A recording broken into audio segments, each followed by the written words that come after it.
Assalamualaikum warahmatullahi wabarakatuh. Selamat siang sahabat YouTube.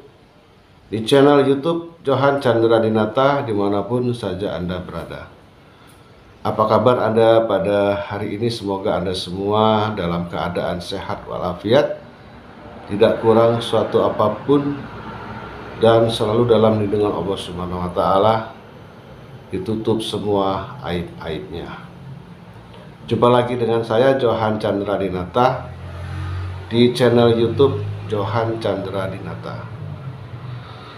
Dukung terus channel saya dengan mengklik tombol subscribe, di like, di share videonya, ditonton semua, dan jangan lupa untuk dibagikan kepada orang-orang terdekat Anda.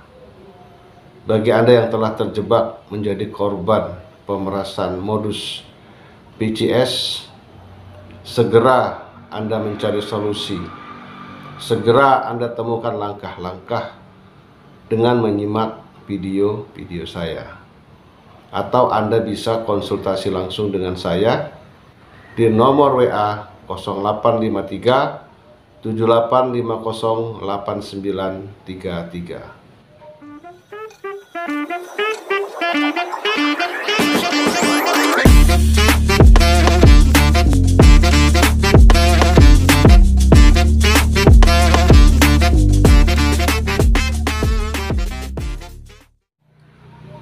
Sahabat YouTube dimanapun saja berada, saya akan memberikan satu tanggapan atas beredarnya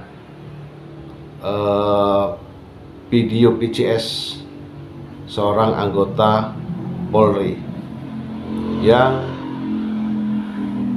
sempat terposting di Twitter.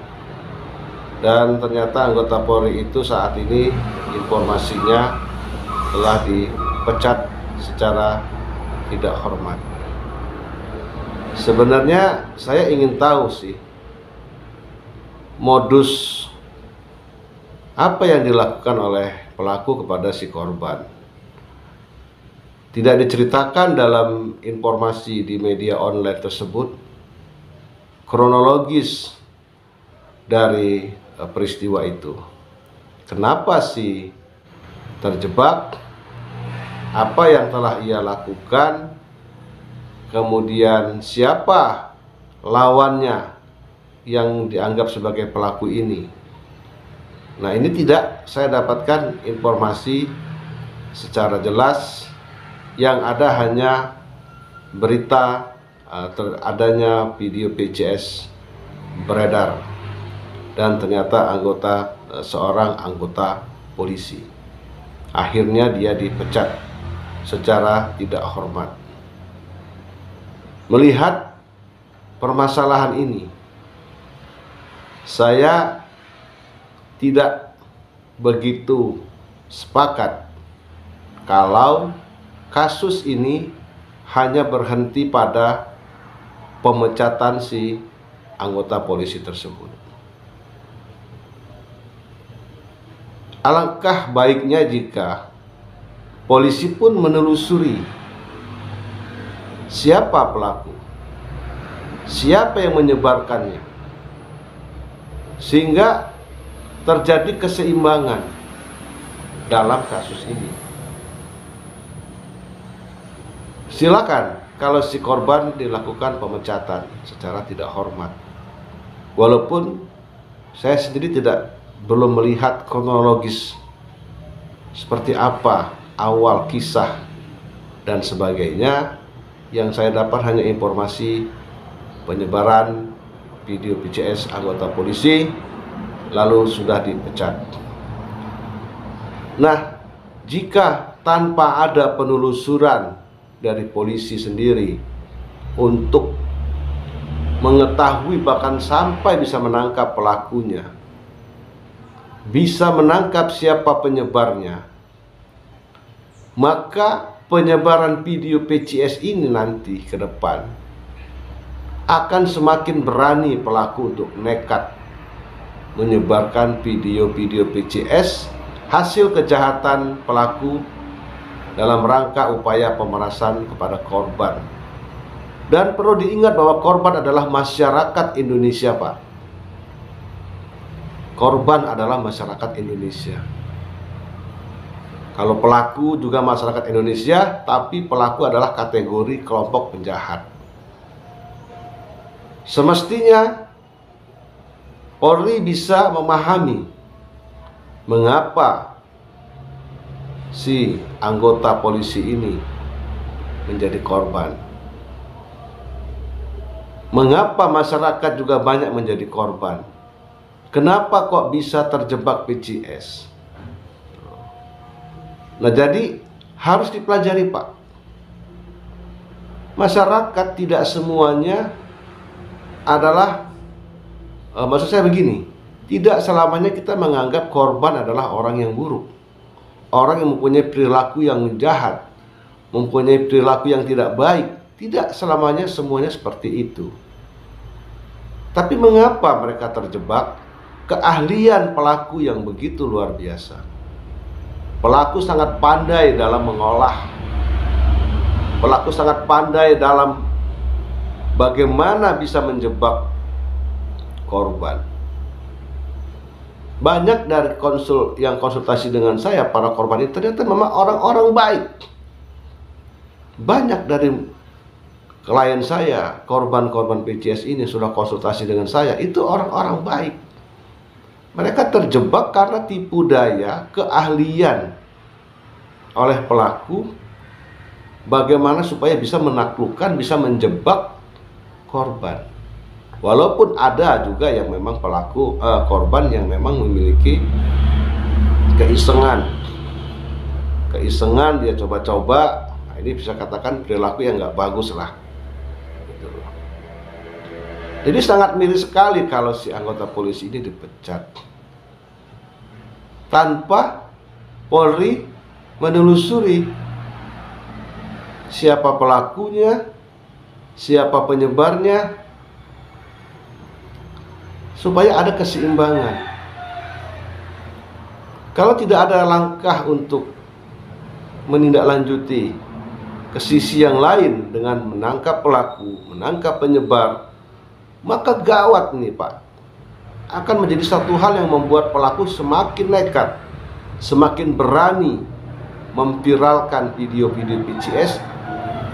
Para korban yang notabene adalah masyarakat Indonesia yang tidak semuanya adalah orang-orang yang berperilaku yang buruk. Gawat, Pak. Ini kejahatan yang tidak bisa dibiarkan. Karena akan ada sisi yang sangat rusak yang akan dialami oleh para korban ketika kejahatan ini tidak bisa bapak-bapak hentikan.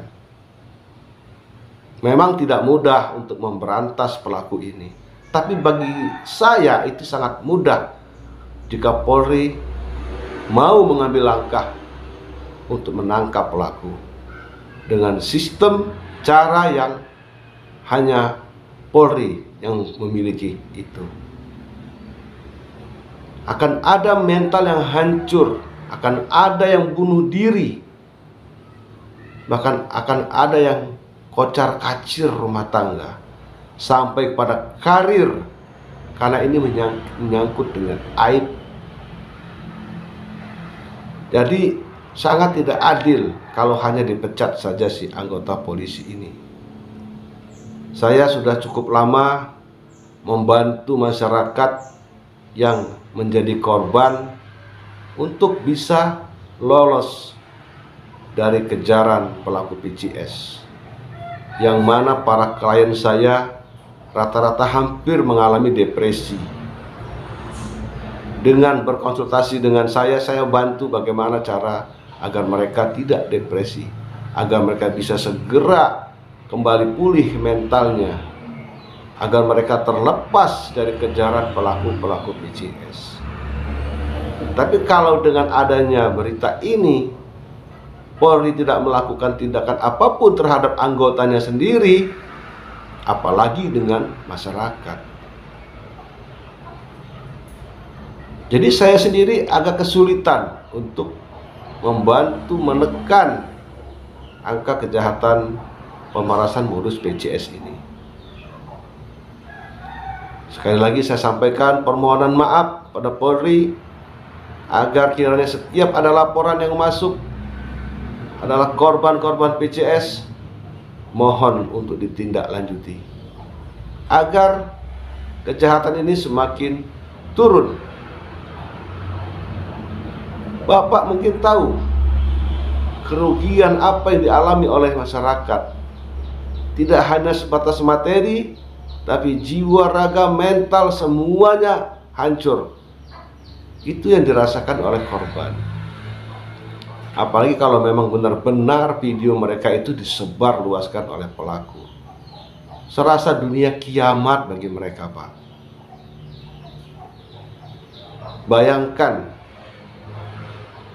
ketika korban di video tersebut melakukan adegan seks sampai menunjukkan alat kelaminnya, dan ternyata dia adalah seorang pejabat tinggi, seorang yang memiliki pengaruh di masyarakat, seseorang yang memiliki pengaruh di suatu instansi. Bagaimana perasaan? Apa yang dirasakan oleh korban sangat merupakan suatu goncangan hidup yang sangat luar biasa. Pertaruhan bisa dikatakan itu adalah pertaruhan hidup dan mati bagi si korban. Padahal tidak selamanya si korban ini adalah orang yang tidak baik.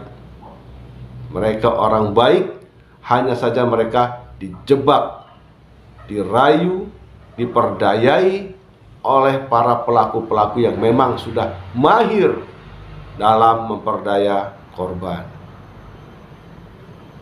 Jadi sekali lagi saya mohon, setidak-tidaknya ada keseimbangan terhadap kasus penyebaran video PCS polisi tersebut, yang pada ujungnya dia dipecat tanpa ada tindak lanjut siapa pelakunya, siapa yang menyebarkannya. Bukankah ada undang-undang ITE yang menjadi alat yang bisa menjerat para pembuat, para penyebar pornografi dan digital yang ada di media sosial. Semoga kejadian polisi yang dipecat ini menjadi suatu pelajaran bagi kita agar hati-hati dalam bermedia sosial. Dan semoga Polri akan terus selalu menanggapi dan menindaklanjuti semua laporan-laporan para korban yang telah diperas dan dijebak, bahkan sampai disebarkan video PCS oleh pelaku. Mohon maaf atas kekeliruan. Terima kasih atas segala perhatiannya. Saya akhiri. Wassalamualaikum warahmatullahi wabarakatuh.